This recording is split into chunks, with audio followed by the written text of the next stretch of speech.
John here with Peyton Land Management, doing a little work in my own shop tonight. See, I am a small business owner, so anything that happens to any of my equipment, anything breaks, trucks, trailers, tires, whatever, I try to fix it myself the best that I can. So I've got pretty much every tool I need to fix whatever goes wrong, whether it's out in the field or on my own property. It's a lot cheaper to me to be able to do that than it is to take it to a shop. So what I did is I bought my own tire machine. I bought my bead bazooka. I bought all the stuff I need to fix my own tires because I constantly get nails in my tires. The cheapy tires that come with these trailers these days are garbage, and they're like magnets for nails and screws. They just pick them right up. So if you have a thin plied tire, you're going to get screws and nails in your tires all the time. Especially if you're going to the dump and someone just dropped a bunch of nails there and they don't clean them up, obviously.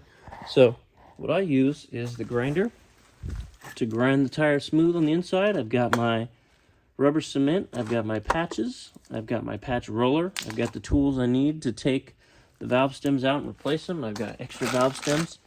All of this stuff can be purchased from Amazon fairly cheap. Tire machine, Facebook Marketplace, around 450 bucks. They all vary in price.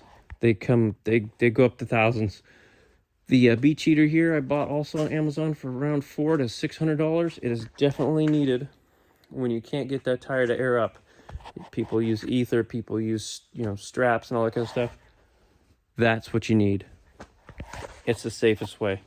So these are little tips about a small business owning, and just having your own tools at your own disposal and your own time, because not always do we have time to fix our own stuff. But if you're a small business owner, sometimes you got to fix it because you can't afford to go to that shop.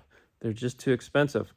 So just remember, if it's broken on you, it's probably broken on somebody else. So you could always YouTube it.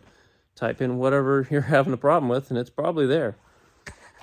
Not always a great video, but sometimes they're pretty explanatory. Well, take care and good luck with your business. Keep that business a-rolling.